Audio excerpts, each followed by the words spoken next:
Hey everybody, what's going on? Another episode of the Heavy Metallurgy Album Club. It's Wednesday. Hope you're all doing okay. Sliding through the week like we normally do here. And I'm of course joined by three other awesome brothers from other mothers. And we're gonna start here with my southern brother. What's going on, man? Oh, not much, man. Just getting through life. Uh, um, yeah, but whatever. We won't talk about that. Let's just talk about records. Okay, so things I'm spinning. These are more things that I picked up from that record show. Uh, Oh yes. The Nuggets. Oh yeah. Eternal Devastation, and this one's a Steam Hammer from '86. Burp. Nice. Yeah, so Yeah. pretty stoked about this. I got a great price on this one too. It plays perfectly. So another one I was super excited about. So my destruction is almost complete. I do want to get Sentence of Death too, but the ones that I care about the most now, I have them all. So I'm pretty awesome, pretty stoked about that. Then we got Hannibal Care, More Nuclear Assaults. Love it. Yeah, I've got this on all the formats now. That's awesome. Yeah. What's wrong with us, right? I have a CD, cassette. Now I got it on vinyl too. But yeah, The vinyl's been elusive in my world. I've been looking for it, but every time I find it online, it's a little bit more than I want to pay. yeah, this was under one flag, the UK press. Yep. That's still a reasonable, very reasonable price on it. So another great record show find. Um, yeah, I can't wait till they come back next year. I'm gonna make sure I save money for next time. Just so much there. Also got this. This is it's a Cogumelo. It is a reissue, but it's from '95. So so it's still a good 31-year-old record from Brazilian press. So Nice. decent price on this. Sounds great. Good old Sepultura. So yeah, man, just a lot of great old stuff, to patch up my collection. So I'm super excited to jam on this, share this with you guys, and talk about some ripping metal tonight. Tell you what, that was one hell of a record show you stumbled upon there, man. I'd be Indeed. going every time that come around. I'd be like, okay.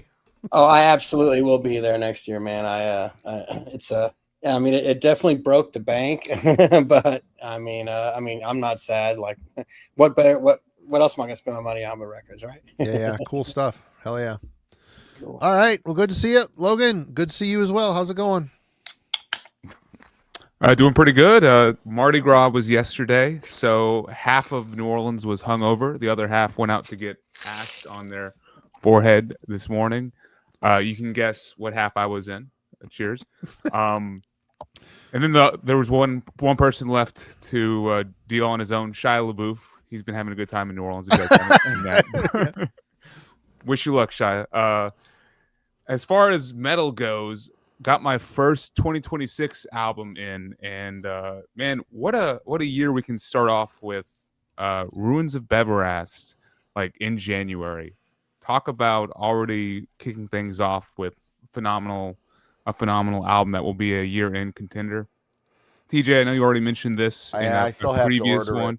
Yeah, I Yeah, still have to order it. I think the records themselves are not even shipping yet. So thankfully, CD guy here. So got this from 20 bucks spin if anyone is looking for a copy. Uh Temple Schlaf. I think that's how you say it. Sure. Temple Chef. Temple Shaft. Temple Shaft. Ash Wednesday. Um this is a phenomenal album. Like, where does it stack in? How does it compare? Honestly, I'm still processing it. I do know that I enjoy it, and it is a bit more accessible. The production seems a bit more clear. Uh, Definitely the gothic overtones are in full swing, but tracks like Alpha Fluids, uh, Babel, You Scarlet Queen, and the closing track, The Carrion Cocoon, are all phenomenal. So definitely will not be the last time you hear about Ruins of Beverast this year. And then another 2026 album that I haven't received yet, but by one of my favorite bands, Converge, Love Is Not Enough. I've been jamming a lot of Converge this week. Huge Converge fan, one of my favorite bands. This is their 2012 album, All We Love, We Leave Behind. So This might be one of their more ripping, like death metal oriented albums. There's definitely some entombed core kind of vibe on here, especially on tracks like Trespasses and Glacial Pace. Just love how intense this album specifically can get. And honestly, the new album is right up there. It's a ripper. It's like barely 30 minutes, and they really don't waste any time on it. So I've been enjoying Love Is Not Enough as well for 2026 stuff. And then glad we're talking about this album and the Ripping Corpse album that is, and Eric Rutan. He is like an unsung hero, I think, for all things American death metal. Been a fan of him for a bit, mainly because of Hate Eternal originally, then realizing he was, of course, in Morbid Angel and tracing it back to Ripping Corpse. But yeah, this is probably one of my favorite Hate Eternal albums. This one or Phoenix Among the Ashes. King of All Kings. It's 33 minutes. It's intense. It'll kick your ass. Yeah, wall of noise and just brutal, like early 2000s death metal. Great stuff. So excited to talk about some Rutan tonight. All right. Good to see you. TJ, how you doing? I'm sleepy. But that's, as opposed to any other day. But yeah, so I've been, I saw Metal Church put out a new single, so I was listening to that earlier. It's good. Good song. It is. And I'm listening to this and that whole kind of American power metal vibe thing you guys are debating over this issue. It kind of jumped out at me a little bit on this track. Yeah. I don't think it kind of overwhelms it with that feel, but it's just like, oh shit. I was like, I hear it now. I hear it in this. So I'm looking forward to hearing the rest of it. Otherwise, nothing too really elaborate this week. I was listening to, I've brought these guys before, this Nailed to Obscurity, the King Delusion. I've got all of these guys. So this stuff is really cool. It's kind of like, I don't know, it's like doom metal, like My Dying Bride in a way, but not like, I don't know, it's mid-paced death metal. It's melodic, really well written songs, clean vocals here and there. It's really cool shit. And then and Marty, you showed me that AI picture of you the other day, and it stuck the bug in my, you'll see from the shirt, and I had to bring this baby out and listen to some Fleetwood Mac because fuck you guys, the album rules. It does rule. I love it too. Love it, but child of the 70s, gotta love it. Yeah, oh man, it's just never.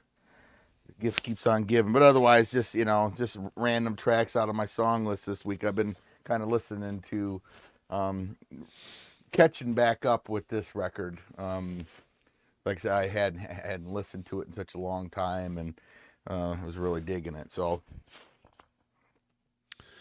All right. Well, I've not having a bunch of metallurgy homework as far as like a band discography to go through. I've been having fun just spinning things. And Grief of War, a mounting crisis as their fury got released. This is a 2007 thrash metal band from Japan. Jürgen sent this to me some time ago. He sent me a couple of their discs. And this band, being Japanese, they sound like a German thrash metal band. I just thought it was a German band that I'd never heard of, and then I checked them out on Metal Archives, and Japan, right on. It's a really good band, really good album. I'm not real familiar with the other one yet. I'm still, like I said, trying to catch up on stuff. But Grief of War, definitely worth checking out if you're into that German thrash style. And Sunday, Ed from Ed's Den of Metal, he lives in Gaylord, he came down Traverse City to make a Costco run, and we met up, went out and had some food, and went record shopping, and he brought me a couple of Avantasia CDs, which was awful kind of him. Thank you, Ed. The Metal Opera and the Metal Opera 2. I'm only about halfway through this one.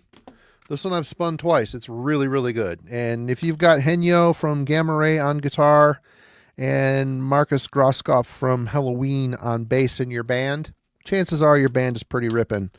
And they're on both of them, actually. But yeah, it's really, really good. And of course, Avantasia, we've got a nice link with this band because this was the very first episode of the album club was with the Glorious Dead members, and it was my pick, so I picked an Avantasia album just to torture them. And I don't know, they're really good. You put all the world's best metal singers on one album, it can't suck, right? Right, TJ? And getting into some vinyl here, Heartless, the debut album from Knock, U.S. black metal band. It's got Rob from Canis Dearest on vocals and CJ, who is also the drummer in Canis Dearest. He did sessions drums on this. It's really good atmospheric U.S. black metal, but has an old school riffiness to it. Very good record. Listened to it several times. Excellent. Enjoy it quite a bit. They did a great job. And I picked up really cheap, like $12, sealed, Night of Stormcrow by Creebane. It was kind of a holdover from when we did the U.S. black metal discussion with Daniel Lake. Checked this band out and realized that I like this. And it's just drum machine driven, San Francisco based black metal. Friends of Leviathan and the other band that was from there starts with a D. I can't remember, but they all kind of have a similarity going on with all the drum machine. And of course, Leviathan isn't a drum machine, but the other band is. This is solid. It's their first demo. It was on vinyl, super cheap, so I snagged a copy of it. And my buddy Deathlance sent me, I think it's self-titled. It is Gutricide. It's on Corpse Gristle Records. Check out that cover. It's awesome. It's colorful, very well done. It's awesome cover. This is a fun album. It's brutal death metal. I mean, if you got a dude wearing a pig mask and a butcher's apron on the back, chances are, and it's on Corpse Gristle. It's totally brutal. And the thing I liked about it was it reminded me of Mortician, but better. Yeah, a real drummer, I believe. But just it has the same kind of six ganky riffs. Not as many samples, but the songs, just better songwriting in general. Yeah, fun listen. I don't listen to that style of death metal often, but when I do, it hits the spot, My knuckles started to drag a little bit and a few brain cells died. It was awesome. And that leads us to tonight. We're talking about 1991's Ripping Corpse, Dreaming with the Dead. This is on Craze Records. And a little bit of info for those unfamiliar. Ripping Corpse was a death thrash metal band formed in 1987 in Red Bank, New Jersey by singer Scott Ruth, guitarist Sean Kelly, and drummer Brandon Thomas. They recorded 3 demos and 1 full-length studio album, Dreaming with the Dead. And also, Eric Rutan was also part of this band at one point. There he is right there. Who, of course, went on to be in Hate Eternal and Morbid Angel. Other members of this band went on to be in another death metal band called Dim Mak, a little bit more on the groovy side. But let's get into first impressions. Logan. Yeah, so, this is a perfect album pick for Album Club, in my opinion. It's like a one-off album by a band that doesn't get mentioned a lot in the conversation. I feel like it deserves to be discussed a little bit more because it's kind of a tricky album to get into in a way, For me, I first stumbled across this just due to enjoying Eric Rutan's output. Like, as I said, I've been a fan of him in Hate Eternal for a while, but obviously figured out he was in Morbid Angel, and then he was producing all of the Cannibal Corpse albums, and then was asked to be a member of Cannibal Corpse. And I've just been a long-term fan of his guitar writing, and stumbled on the fact that he had a legit old school death metal band from like the late 80s, early 90s. I had to hear it. Plus, the band name is sick. Ripping Corpse creator reference right there as well. And the album cover is cool. Like, both big reasons to check this out for me. And when I did, it didn't really click with me. I first tried to get into this album like probably 5 years ago or so.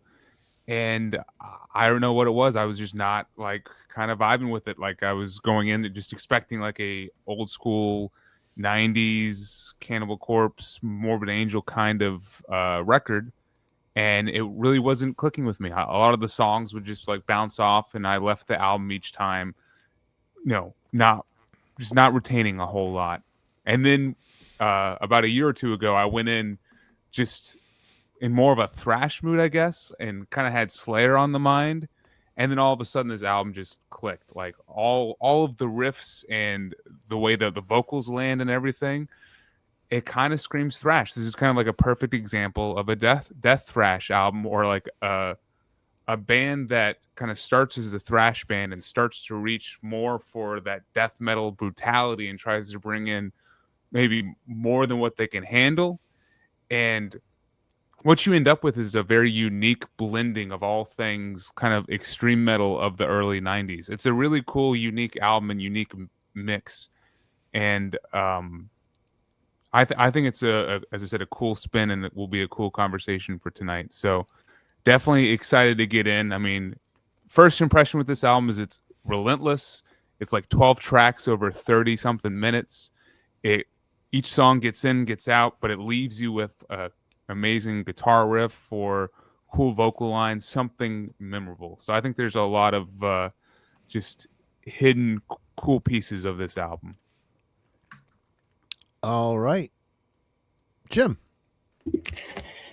Yeah, similar to Logan, like I heard this a long time ago, but wasn't really into it at the time.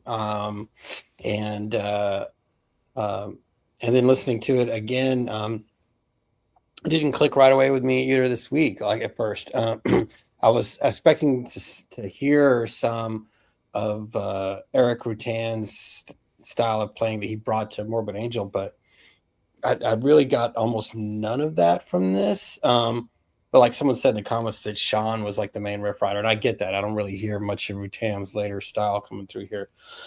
But I mean, I'm not super into Hate Eternal either. I only have one album of theirs. I think it's I Monarch. So maybe there is more of it, but what's cool is, it was weird enough where I just wanted to keep like listening to it and try to pick it apart.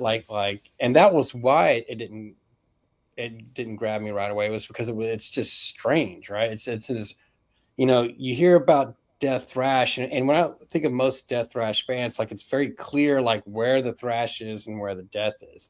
Where here, like, okay, that's a death riff, that's a thrash riff, and you get some of that here for sure. But a lot of times there's these really bizarre, weird picked riffs and I use that word in quotes, that's kind of hard to define really what they are. And it's just in the context of like the lyrical delivery and like the tempos and stuff that you attach those tags to it. But that's what's cool. And that's what I liked about it is, overall, this is a really unique take on both genres. It's very strange. And I think that's probably why it came out and was a blip and then didn't do much else, because it was like not death enough for the death metal fans, but maybe too weird and deathy for like the thrash metal fans, and maybe not enough of either to grab a lot of people. But it's really cool here, and then throw on top of that really short songs. Like it's almost grind in its attack, like minute and a half, 2.5, minute 45, 2:45. The longest song on here is like 4 minutes long, but again, that lends it even more originality, even more of a kind of like an intensity, because the songs just get in and get out. The lyrics are maybe intentionally or unintentionally hilarious. There's some really great lines in here, like what is that, sweetness, get ready for the, can't you smell the sweetness?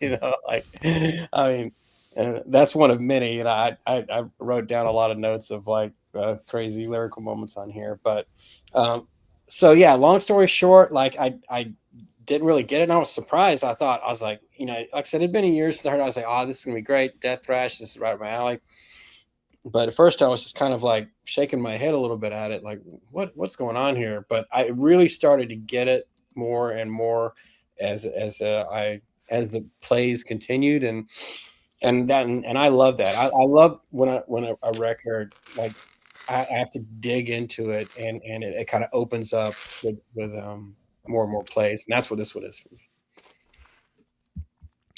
Yeah, I mean, I'm a little late to this album. I've had it for quite a while, but I did not get this when it came out, so I've got zero nostalgic connection to it. But when I picked this up in a used bin somewhere, I was excited to hear it because obviously it's a band that has been very influential. A lot of people talk very positively about it.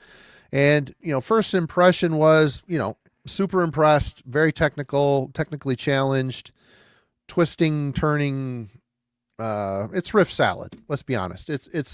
That's one thing they take away from the thrash world is riff salad. And the thing of it is, I always wanted to be hopeful that I was going to warm up to this. And I went into it this week thinking, you know what? Cool. I'm going to be able to really sit down and dissect what it is about this record. Hopefully it'll win me over. Didn't quite get there. I do really I'm very impressed by the musical, the prowess, the musicianship. A lot of the riffs on here are mind blowing, but the songs, you get a band like Atheist, Piece of Time. It's technical, but they still were able to craft songs that flow, have memorable hooks. This here, every single song. I mean, we're going to get into it. I'm not going to shoot my load here all at once, but yeah, this is an album I have a ton of respect for what it is, when it came out, what it's done. But yeah, I still have problems with it. TJ. Yeah, so I mean, my experiences are not unlike everybody else. I know I bought this record not too many years off of its initial release. I picked it up at random. I thought, okay, Ripping Corpse, whatever, looks cool. Because this was, I don't know if it was, because what the hell year was it that Domination came out? Anybody remember right off? Is that 95? Yeah. It might have been really, I might have heard something about that and this and whatever, made a connection and bought it. And it just didn't click with me at the time. I just didn't care for the overall, the production, the angular songwriting, the vocals. And I didn't return to it until, the early 2000s. I started listening to it again. And I really connected with it. It all kind of all of a sudden made sense. I just got it. And then I can't remember when it was. I got rid of my collection for a while, and then I haven't had it. Didn't listen to it for the longest time, and then got it again. I'm listening, coming back to it, and it's just like, yeah, it's all still the same. And then now more so, I'm picking up even more things about, like there is a method to the madness in these songs. There's I don't know if it's intentional formula, but you can hear, listening to these songs and the way things are kind of purposely put together, and the way the songs start, build, and finish and end, and it's all kind of in there. And everything just, the more I listened to it, the more I got into it. Yeah, it's a lost classic, to be sure. But that being said, I go into the question, I suppose. So with this album, the question of proto death metal and proto anything kind of tends to come up, and when you're referring to proto bands or progenitors, it can be controversial. Like, for instance, was Venom the first black metal band? People talk about that, and I say no. That's my personal opinion. I think they don't sound like black metal. It's all based on the release of one record that has that title, and then everybody points to that. While they were influential, was it black metal? I think Bathory came after, but you listen to that early Bathory stuff, to me, it sounds like they were ripping everything off of their paper, But again, it can be debated forever. And so were Ripping Corpse progenitors? Did they lay the groundwork for the bands that were following after? or a band simply drawing from influence of the era that helped bridge the thrash death divide, or something completely singular, unique, and outside the conventions of the scene at the time that would truly make them proto death metal. Logan. So I guess they're a mixture of the second two things you said. Like I do think they, because when this album landed in 1991, I mean, death metal was already a well-established thing, right? I mean, we already have, Death is on their fourth album. There's already a full Florida scene going on. Autopsy's doing stuff. Cannibal Corpse, from also New York at this time, dropped an album earlier, a year previous, 1990, was Eaten Back to Life. So death metal, I think, was already on the scene. I know Ripping Corpse does have a lot of demos from like the late 80s. So There's they're three. they're Three probably leading up. They're probably in that mix of at the time being proto. But then, you could trace back some of the demos of like, Immolation and stuff, even probably earlier. So I do feel like they're a little bit more of a one-off of their own thing, because to a certain sense, I don't know how impactful their sound was on like where death metal went for the rest of the decade. It definitely seemed like death metal ended up going the Cannibal Corpse and the Morbid Angel route for like kind of the rest of the 90s, and you had a lot of clones of those bands versus this like death thrash thing, which really I think you can relegate that to just 90 through 92, maybe 94. I mean, you could definitely have shit, now I'm drawing a blank on the band I was going to mention, but a couple other bands like Revenant was already brought up. But yeah, like I think they are doing something a little bit unique and different outside of that. Like the way the riffs are written are extremely technical in a way. Like it's phenomenal the amount of interplay that these two guitarists are doing, Eric Rattan and the other guy Sean. It's amazing. Like to me, it actually brings to mind a little bit of Immolation and maybe a little bit of what the other like New York bands were doing and kind of ran with. Like I think if you focus on the elements that maybe Ripping Corpse possessed that could have been taken and moved forward, it is that like bizarre technicality and maybe the dichotomy of going extremely fast into extremely slow and crushing and almost bringing breakdowns into some of their songs. Like they dropped this the same year Suffocation dropped Effigy of the Forgotten. And man, some of these songs have breakdowns just as heavy as that like Liege of Inveracity breakdown. Like Rift of Hate, that song just crushes you right in the middle, and it does feel like something that could have come out of like Madball or Marauder or something like that. So I'm kind of stealing this a little bit from Jimmy from the Block. If you guys know that YouTube channel, guys, he's a fun watch from time to time, but he often worships at the altar of Ripping Corpse because he cites them as an early like brutal death metal band in a way. And I think some of the ways that they're writing those slower, more sludgy breakdown parts does kind of translate to that. And I think Suffocation ended up fully capturing it and making it realized, but I could see Ripping Corpse being somewhat that influence. And the fact that they're, I think, playing around with a little bit of hardcore as well could factor in. So for me, it's hard to say if they were actually influential to anything, because I think so many other bands were grasping at, all over the place as well. It's a very creative time period for death metal. Yeah. But they were definitely doing something unique that I think stands kind of alone when looking back at 1991. All right, Jim. Yeah, I think they were late to be progenitors. I mean, this was 91. I'm with Logan. A lot of death metal had already come into the fore by this time.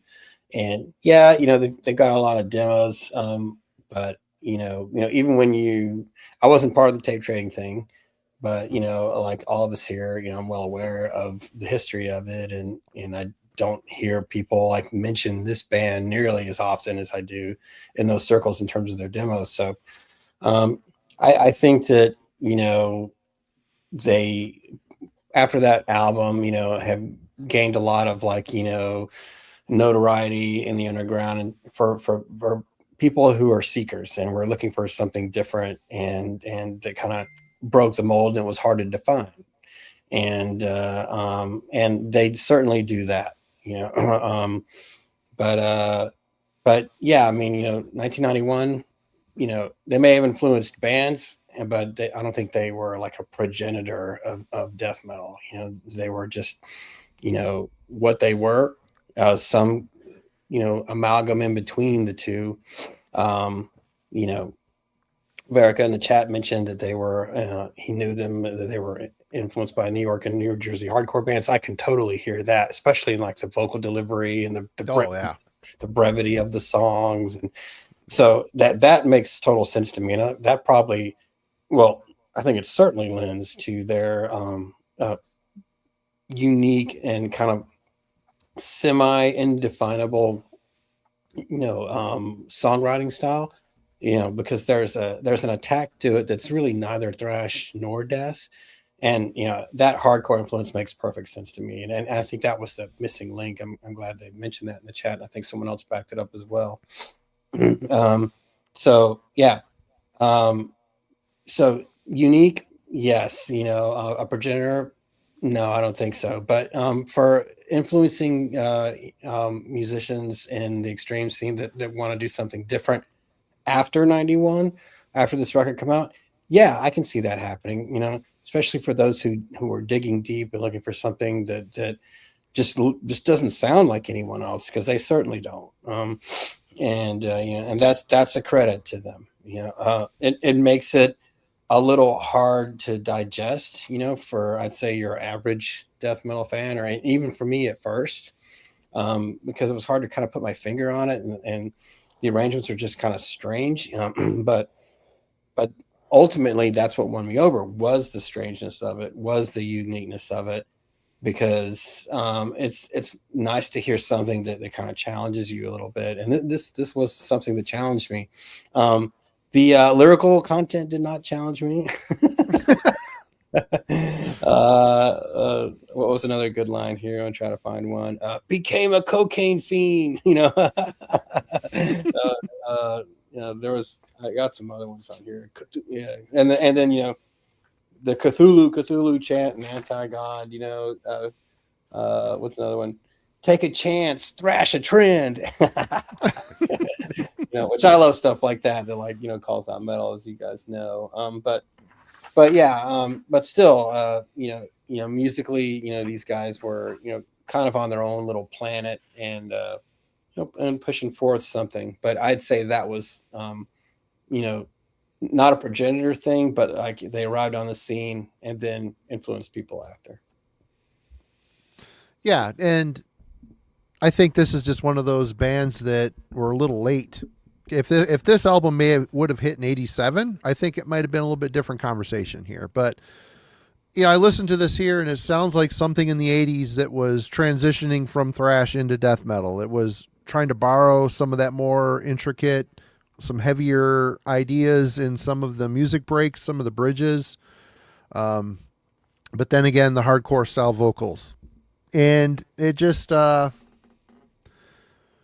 see it as influential in a way, because it does really take extreme technicality, throw it into a blender, and it still kind of keeps that remnant of the past, that thrashy foundation going. When 91, when this came out, things are starting to change pretty fast. Thrash, the days of thrash are kind of numbered at this point. It's still happening, but it's on life support at this point, when all these death metal bands are starting to take off. I think if this thing landed sooner, it would have been a bit more it would have made a bit more sense. But yeah, Jim's right. They're kind of on an island here at this point. You know, they're and there's even some grind. The speed on here, their speed doesn't feel like death metal speed. It just feels a bit sloppy and unhinged, like it's grind. I like that. I like it when they live in that faster meter, because it's like it takes the intensity and it amps it up a bunch. But yeah, they're just like a amalgamation of thrash, hardcore, a little bit of death, a little bit of grind, and slinging riffs together. Which we'll get into it. We'll get into it why that bothers me a bit. But TJ, your thoughts on your own question? Yeah, I put the proto thing in because I often see that cited in their direction. I've read multiple things where they kind of get put into that place. While I'm well aware, we're all well aware, 90, 91, we already know what's happening here. But then here's this kind of, one-off singular album that's kind of living in its own little world. And, so it's like, what's the reality with that? I mean, are they leading any kind of pack in any way, or are they late to the party, or are they just such a unique, combination of gentlemen trying to make an extreme record that it just came out the way it came out, and it's just its own thing, and it's kind of bridging this living in between two worlds kind of thing. And it is. You've got all these elements on this, the grinding parts and all this stuff, and it feels proto death metal, but it's out at a time, like Marty says, if it had come out a couple years earlier, then the conversation would be almost moot over the issue, because it would just be like, well, yeah, these guys, somebody said in the comments, Blood Feast, that was proto death metal, but I, to my own thing, I definitely feel like they're definitely their own thing. They were kind of a sum of their parts, bringing what they had individually together and creating this very kind of singular one-off thing that they, it's unfortunate that they couldn't manage to get the second record put together, but it just sounds from all that I read that everything just kind of disassembled and everybody went their own way, and they just couldn't get it all put together. So it would have been interesting to have heard where they went for the next phase of things. But yeah, I think Ripping Corpse and Dreaming with the Dead is definitely kind of a unique creature in and of itself, and just looking at the comments, because I was curious, because their listener count on Spotify is right around just shy of 5,000 monthly, which is pretty good for a record this old. Band that's been dead forever. Yeah. And looking at the comments, it's like I'm surprised and not so surprised, I guess, and surprised simultaneously that this band does this record has is known so well and has made such an impact in and of itself, just being what it is. So yeah, ultimately it's definitely just one of those kind of unique pieces of the genre and of the scene of the time, and I think it stands on its own for just what it is on its own. All right, well, let's discuss the musicality and composition of Dreaming with the Dead. Logan.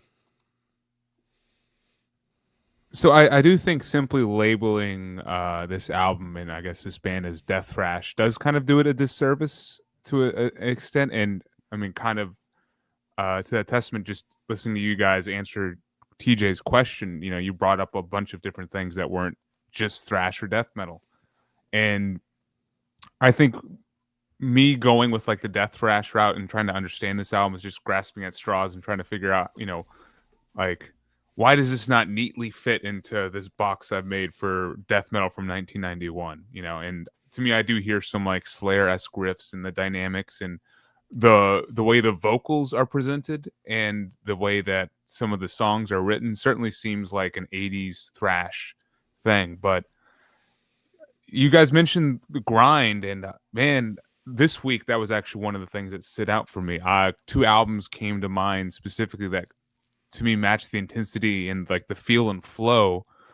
Terrorizer's World Downfall and Repulsion's Horrified both kind of jumped out as somewhat comparable just with how the songs are written and just the way you feel while you're listening to the album, where it's just like slamming from one track to another and there's not much of a wall between where one song ends and another begins. You just know it's one sick riff into another sick riff and it just keeps on keeping on.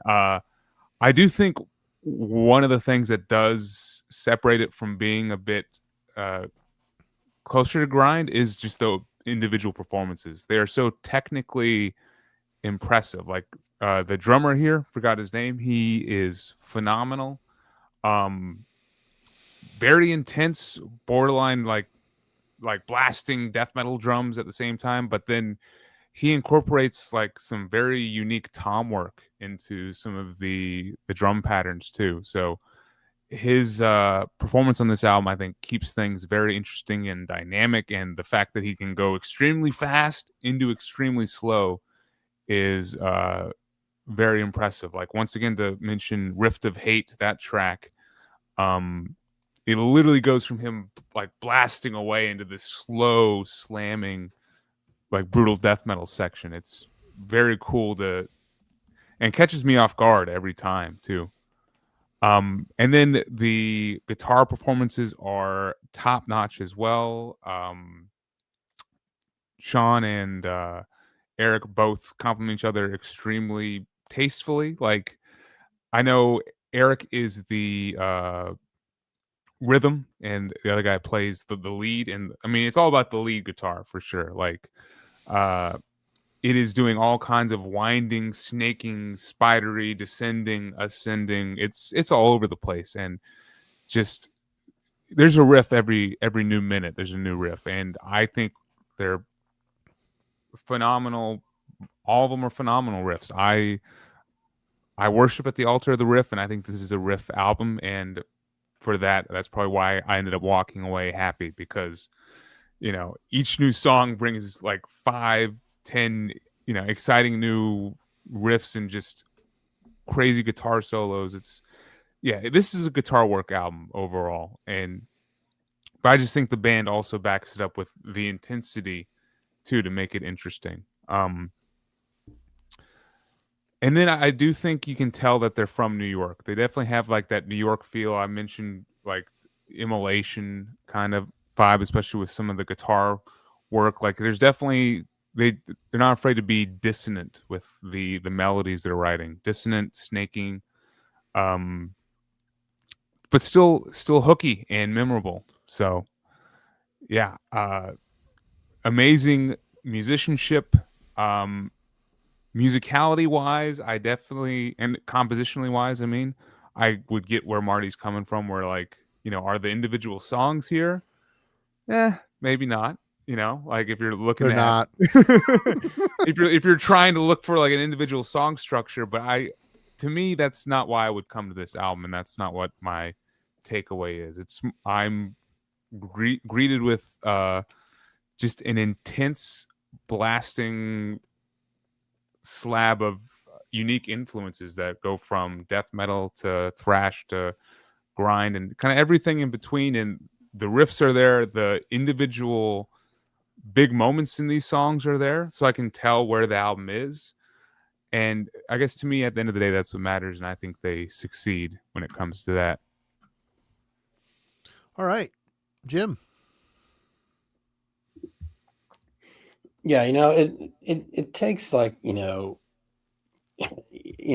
you're just, a person that can pick up the instrument and have cool stuff come out of it right away, you're a natural, or you've got, something really dark inside of you that brings out this atonal, I'll use TJ's word, angular style of riffing out of you, kind of like, big, from Immolation. I mean, there's definitely something, atonal and angular about a lot of the riffs here.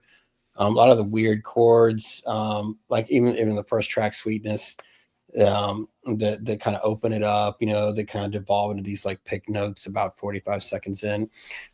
It's really cool that there's a dark place that these come out of, and how they stitch them together. I do think that for me, there are songs here, but they kind of get in and get out so fast, and there's so much going on. It's like by the time you sort of lock in onto it, well, it's already over. And the next one started. It's like it's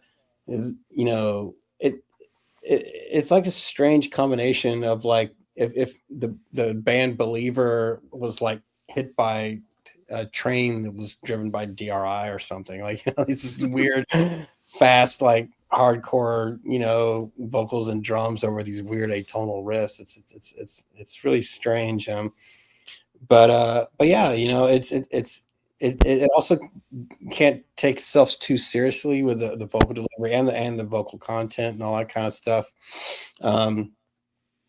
It's funny. Someone mentioned that Craze, their label in the chat, would license some combat core stuff. Well, I'm a huge fan of the band Ludacris, the predecessor for Scatterbrain, was also from this area. And there were moments on this album where that guy's vocal delivery, his cadence reminded me a lot of Ludacris. And I wonder if those guys attended each other's shows. That would make kind of perfect sense to me there. And also some of the way how kind of the transitions into the blasting sort of are kind of falling off the cliff, like to Marty's point, like this really kind of nasty grind kind of thing that sort of kind of pushes past the technicality in favor of just being ferocious, in terms of performance. So yeah, it's really hard to put a nail on like everything about this record in terms of composition and musicality, because I hear a lot of uniqueness. I hear some really cool technicality, but I also hear just like going off the rails and not caring and it just like not being so tight and being kind of loose and everything. So we can probably argue ad infinitum like whether or not that was intentional, but at the end of the day, I don't think it really matters. I think that it still comes across as strong, and different, and and whatever shortcomings could be attributed to like the ferociousness sort of taking over, like the precision in certain areas on the record. It doesn't really matter. I think the power that it delivers kind of overwhelms that. But yeah, there's a lot to go on here that's good. I do feel that a more aggressive vocal style here, for me personally, would have made the record even stronger. I feel that sort of like clear hardcore kind of delivery over these style of riffs kind of takes it out of the darkness for me into the light, as it were. Another creative reference there for you all. But it's a minor gripe. It's not like the vocals annoy me or anything like that. I just with riffs this dark, I think a darker vocal would have like kept me in the nightmare a little bit more. But as it were, when we're delivering lines like "she's a cocaine fiend," you know what I mean? It's that kind of pulls me up out of the abyss and gives me a little bit of a chuckle. But yeah, that's my take on that. All right, TJ. Yeah, like Jim already stole my favorite $5 word, but yeah, I mean, the songs are definitely we'll say they're bent out of shape, and obtuse. Yeah, obtuse. There it is, obtuse. We'll go with that. Steal my $5 word. Yeah. No, it's angular writing and the riffs aplenty, riff salad, and and a lot of times that has a tendency to, I find that to be annoying, because I feel like great ideas are just getting pounded out in the wash and getting lost. But I think that when I listen to this, I feel like they've actually, they've managed. There is a structure here. There is as out of sync as it might seem at first when you listen to it and you start digging down. It's like, oh no, no, he does this. They're writing this song and it's like, oh no, they do this in this song over here and they do this over this on the other song, and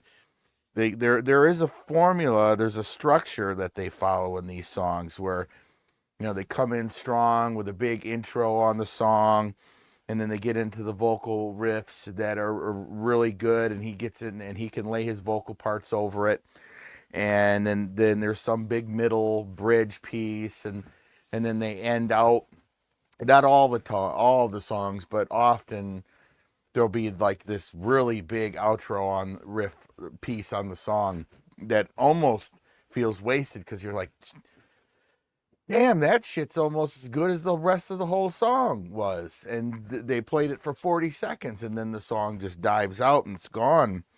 There's definitely, to me, there's definitely a discernible, thought process going on through here. It doesn't feel messy in so much as like, let's just jam all this fucking shit in here and see how cool it can be at the end. It definitely feels like they were trying to get the intensity and get these songs to do cool things. It's you get the head banging crunch parts in the middle, and then they'll go off into the grinding pieces and stuff. And I think it all really kind of works really well for them, doing what they're trying to do. I get, and I'm thinking back to the first time I listened to it versus now, it's like I can see where, initially where a lot of people would just like, what the fuck, this is a mess, you give it a few spins, give it some time, and then it all, all kind of coalesces. And, but everything else, and I, initially too, the vocals were a big turnoff. But as you get into the record, his performances shift a little bit. He's trying to find some more aggressive footing in spots. He never quite goes over the hill with it, into that territory. But he toys with it some, where he gets a little bit more growly versus yelly, grumbly, whatever. But I ended up liking it, for this. But I definitely could, like, to Jim's point, had he found a place that was more consistently, just out of the huevos somewhere, I think it probably could have pushed these performances and these pieces kind of up into that next level. But then again, would it take away from some of the charm of this? I don't know. I digress on that point. But the drums, the drumming on this just rips. The guy just crushes. He's absolutely, and it's great because there's stuff in here where they're jumping from tempo to tempo in a blink of an eye, very thrash style. That very very much where they're doing this middle of the road kind of 4/4 tempo, and then bam, and he's just off into grinding away, blasting away, and it's just seamless and perfect, and it sounds great. And the guitar work on this shines. The riff work and the leads and stuff are just really great. And I don't know, very, very technical riffs at times. And and again, there's riff salad for real in this, but it just, I don't know, it all seems to catch up with itself and not become just kind of this annoying morass of things that you're trying to weed through. It all kind of works. And I wish that the bass stood out a little bit more than it did. It carries the bottom really well, and it's there. And there are times where it does kind of peek its head out a little bit more, but ultimately it's just kind of at the bottom. But I think by and large, ultimately my opinion, and the guys really bring in a great performance on this record overall.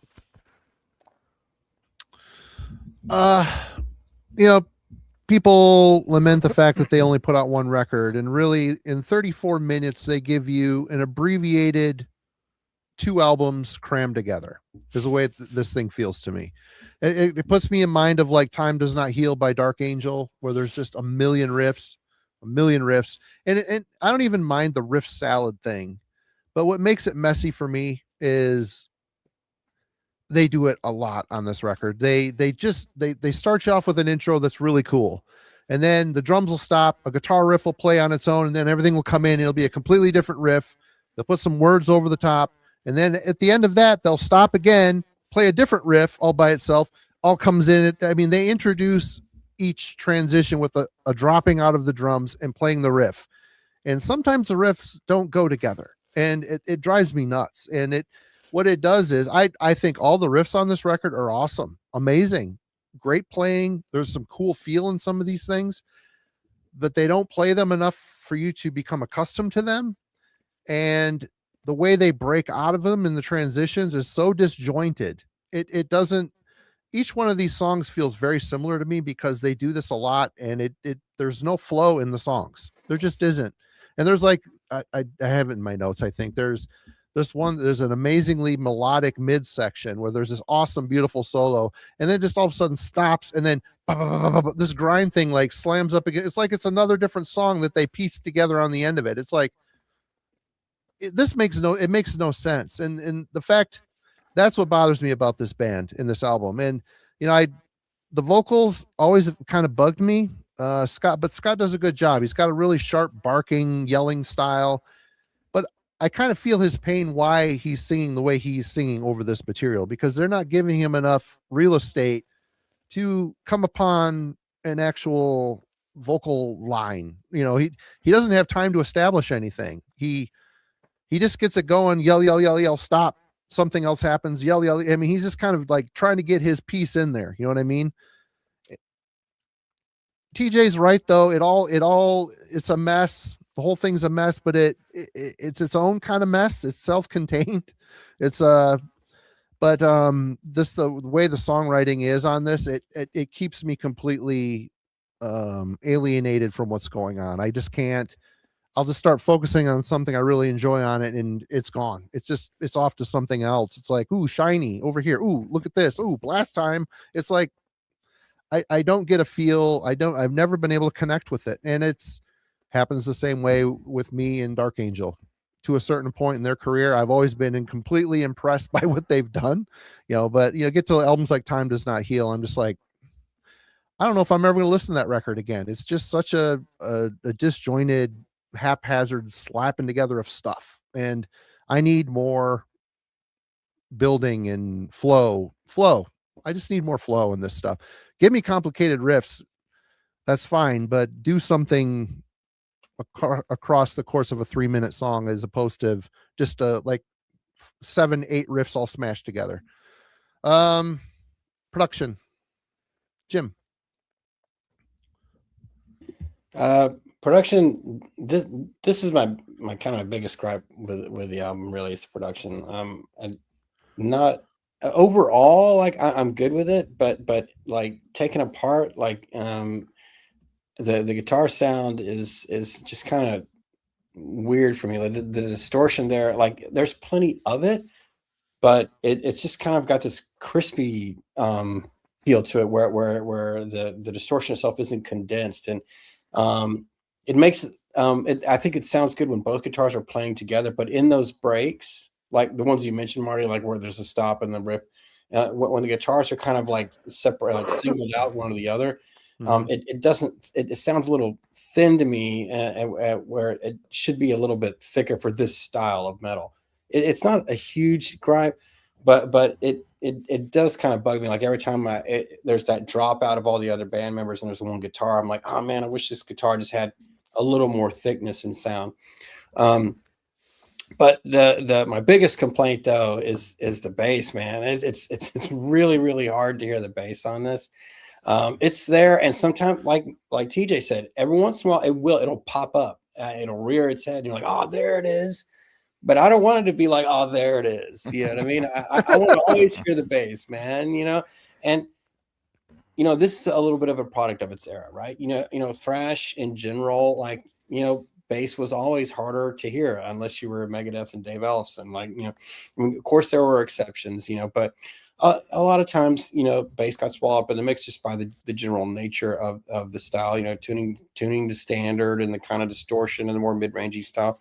And the bass would go for a mid-rangey tone overall too. I'm generalizing here, obviously, but and then altogether it would get swallowed. But but by the early 90s, this is 91, bands were already experimenting with like a better bass tone that kind of punches through. And I just don't think I hear it well enough here. Yeah, just a kind of an irritation for me. I wish the bass was louder, and I wish that the guitars overall, like I said, together they sound fine. When there's the dropouts, there's just a thinness to it. The drum sound though is an exception. I kind of like that, like you're standing in the rehearsal space sound, like the drum intro on Anti-God, for instance, like the really cool fast double bass there. He's playing by himself, and it just sounds real boxy and real organic. It's real. It's real, right? I mean, it's what you'd hear from the stage. If you were hearing it not from the monitors, but from the sound of the kit itself. So I'm cool with that. But yeah, I do wish that just guitars and bass in general, that a little more attention was put on the sound itself. Not the playing. We've already covered that. Playing's great, riff's great, but the production wise of the guitars, both the bass and the six strings, I think could have been finessed a bit more. The vocals, great sound on the vocals. It really worked with Scott's style. No issues there, except I think they're too loud. I think they could have been pulled back some. Yep. Those guitars, even if they were left at the same frequencies without changing, like I'm suggesting here, if they were just up more and Scott was pulled back, there would have been a balance there that I think I would have been able to kind of, appreciate the overall production a little bit more. But with the vocals high in the mix, guitars a little bit thin, and bass just kind of like too quiet, like that's one area here that I'm not super happy with on this record. But luckily songs make up for it. But there you go. TJ. Yeah, Jimmy literally quoted most of my shit verbatim here. So Promise I didn't see your paper. Yeah, I'm just about literally. I mean, Now you get to steal what I told you at practice. Here it comes. Well, it is. Well, I definitely agreed with it, and so that line, I definitely have a version of that comment in here. The guitars are fuzzy and very transistorized sounding.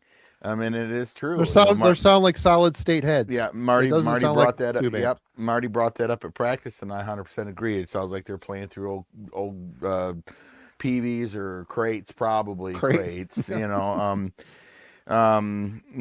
everything, the fuzzy guitars, Vox way out front. The drums have a great natural sound to them. The bass is just, there's bass in there, but it's just, it's carrying the bottom and whatever. I think the production lends itself to the uniqueness of this overall record. I mean, I don't know if it had been done any other way, would it stand out quite as much as it does? But I mean, otherwise, again, it's kind of my biggest nitpick as well. But once you put it all together, it all kind of works, and it makes it sound, it is what it is. It's a product of its time, and it sounds like Dreaming with the Dead by Ripping Corpse, but yeah, otherwise that's kind of same, man. Logan. I mean, yeah, I will echo. It's not a perfect production, and based what you guys said, the guitars can sound thin at times. The low end is not as present as it should be. The vocals are forward in the mix, but I agree with what TJ said. At the end of the day, this ends up sounding unique. I think the production is probably one of the reasons why it took me so long to wrap my head around this album.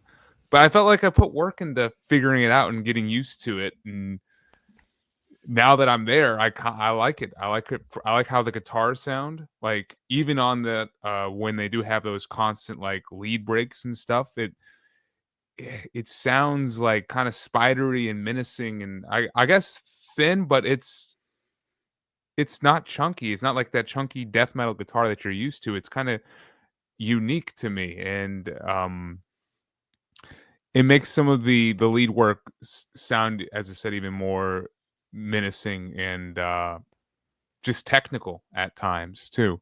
It's tighter. It's like one thing I did today just to compare is I listened to Eaten Back to Life right after this, and that is like I think what the sound was, kind of death metal sound was trying to be. Well, that was For very thrashy album 1990. too. It was very thrash. The first Demolition Hammer too, very thrashy and death metal. You know, But the riffs are death metal riff. Like the guitar tone is like that chunky, more chuggy oriented sound, and this is not that. And I think that is one of those unique factors that separates Dreaming with the Dead from being equally compared to Cannibal Corpse. And in addition to the fact that this is like a lot more technically proficient than what the CC guys were doing back in 1990. But and even like the vocal performance, I end up liking where the vocals are in the mix, and it makes like these big chants and screams that Scott does really stand out to you, like Chugging Pus, Anti-God, where he screams Hellraiser in the Pleasure and Pain song. It really jumps out and makes your hair stand on end. And the drums are definitely a highlight. I do agree with the bass, especially when they drop into these like breakdown slower sections. I think if the bass was heavier, that would make it sick. Then they really could have taken Suffocation's Thunder with creating more of that brutal death metal sound. But I think even like on Effigy of the Forgotten, Suffocation was still kind of perfecting that, and it wasn't until Pierced from Within that we really got that super low end bass kind of breakdown sound and feel. But is the production perfect? No, but does it factor into why this album feels unique and is an interesting and complex listen and a rewarding listen? I think so. All right. Yeah, like I told TJ, it sounds like they're using solid state heads as opposed to tube amps, and it gives the sound to me. It sounds like if Pantera decided to play death thrash. It's that kind of thinness in the guitar tone, except not as good or as processed as Pantera's tone is. But it just has that thin. It focuses. It makes you focus on the. It makes you focus on the riffs, which is mission accomplished. That 2 songs into it, I'm not really thinking about the sound much anymore, and I think the vocals are so loud in the mix that it detracts away from the bass. I didn't even think about bass there was never one instance of it creeping up that I'm like, oh, there's the bass. I mean, none of it. It's like, there's bass on here. Cool. Good job, Jason Newsted. But yeah, production, we've covered it here. Least favorite songs, TJ. Oh, I didn't really like, I don't hate it, but the opener, I don't know. Sweetness. I don't like, yeah, I just, it's a cool song, but it just as an opener, I thought they could have went with something a little bit more impactful. It felt more like a middle of the record song, but the opening part just doesn't hit that hard, the sweetness. It's like, I don't know, whatever. That's a weird way to open the record.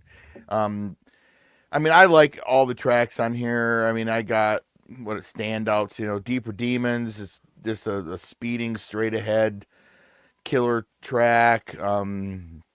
Glorious Depravity. It's Riff Salad Glory. You get every flavor on that track. Speeding intensity through the skin to the soul. Mid-paced. It flows into thrash intensity. Beyond Creation. The opening riff is really killer. The ending is really killer. The opening parts get revisits, and the bass does poke its head up in that track. Rift of Hate. The back and forth speed and doom parts, crushing riffs. with an end all on its own. Yeah, those are stand up, but overall, I mean, I like all the songs on here. I think they're all really decent in their own right, but those ones all had really cool pieces that stood out for me. So, All right, Jim. Yeah, I do like Sweetness a lot. Actually, for me, I like the opener. This the crazy weird riffs, and it just sounds really dark. It's a great opener. I like, but it's the middle part of the album is kind of my favorite. Like Beyond Humanity, I think is a really strong track. I like how there's like a descending riff that kind of coalesces and returns back about 1:30. A really cool like headbanging where the down-picked riff at about 1:45 comes in. Awesome melody lines played around 3:40. There's just a lot of variety here. It's the longest track on the record, and this is a song that does allow everything to breathe at like over 4 minutes here. It just kind of works. It's really strong. I like Rift of Hate. At first it seems like a simple drum pattern, but then it sort of twists into this like cool odd time tempo.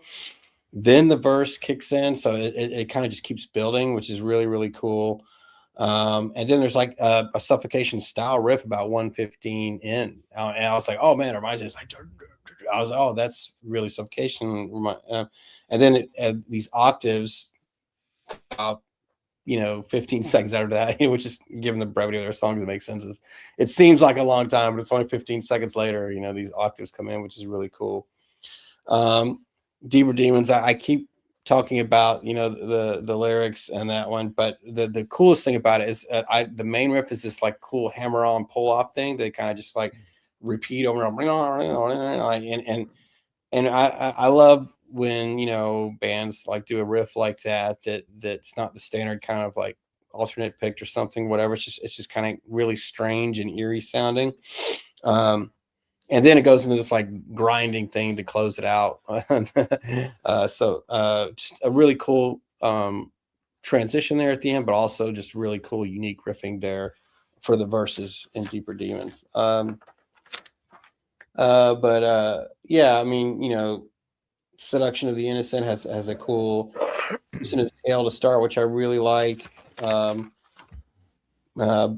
So yeah, there really isn't. I can't think of a track that I don't like on here. Each one has like some kind of a strength. Yeah. I mentioned on Antigod. I love how the drums start with that. I love the sound of the drums, super fast double bass playing.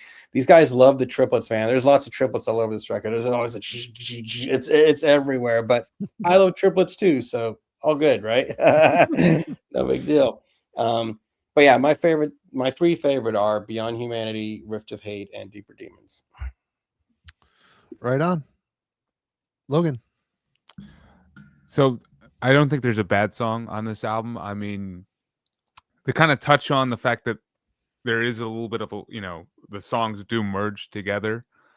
The fact that the album overall is so short and the tracks individually are also fairly short, it just kind of lends itself to feeling like a grindcore album where really you are just getting slammed from one song to another without fully caring or being able to keep up with where you're at. And I guess if you're along for that kind of ride, I think it's more enjoyable.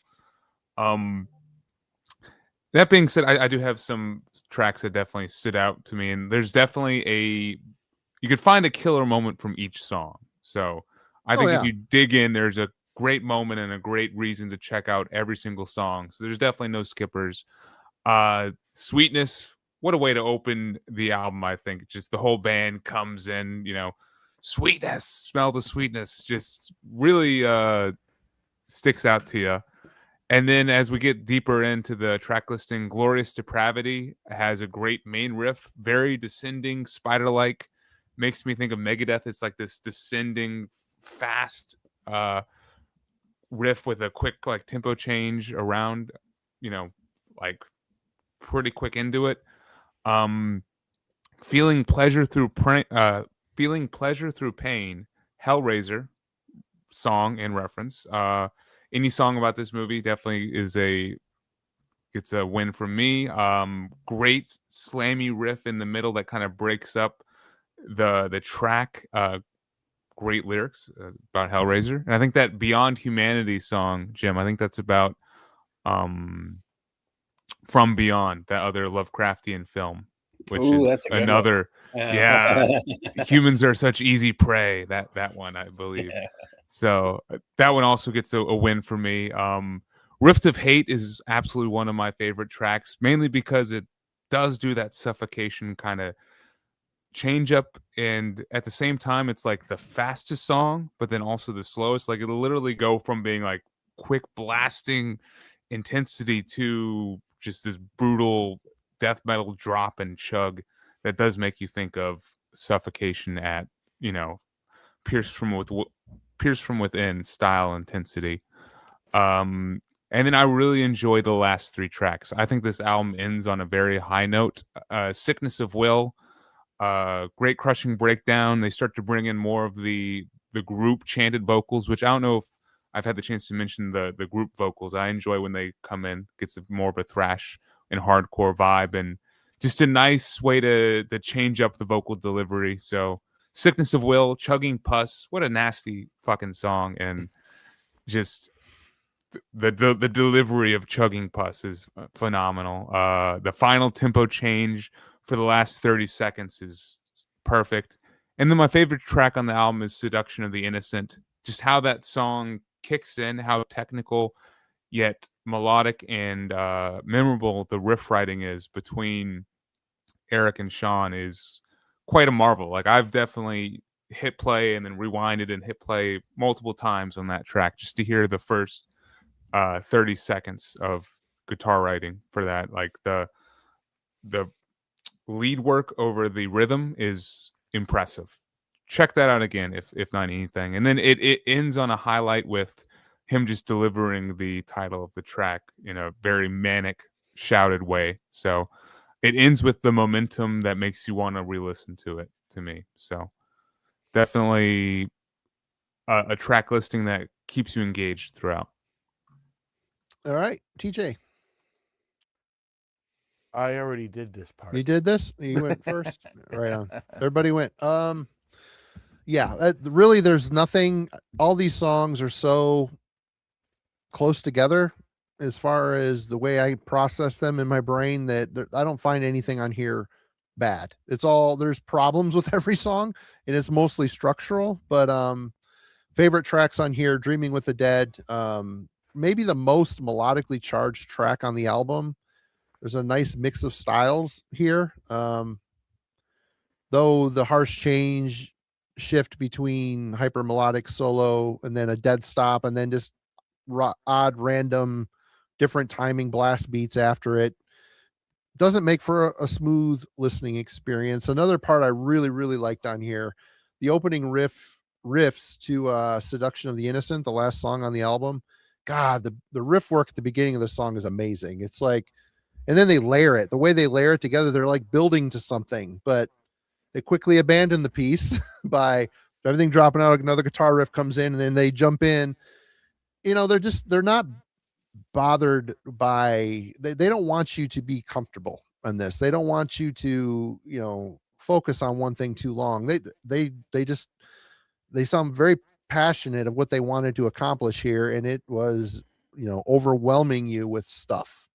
And another song on here, Chugging Pus. The riff at the beginning of this one has that Morbid Angel flourish at the end of one of the opening riffs. I'm like, oh, I recognize that sound and feel. I wonder who influenced who, you know, at that point.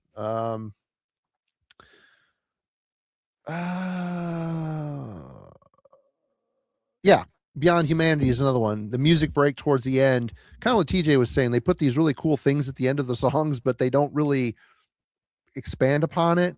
There's a very interesting and dark melody line that I wish they beat on a little bit longer. It's a really great moment and a missed opportunity to at least keep it going for another 30 seconds or so. That would have been nice. Glorious Depravity. I love the speed of this one. The band is really good at the fast stuff. They just feel a lot more like they're going to splinter apart and just aggravated. It's really cool. It's a good it's a really good feel for them in good meter. But then they put a bunch of mismatched riffs in there to make it a chore to listen to.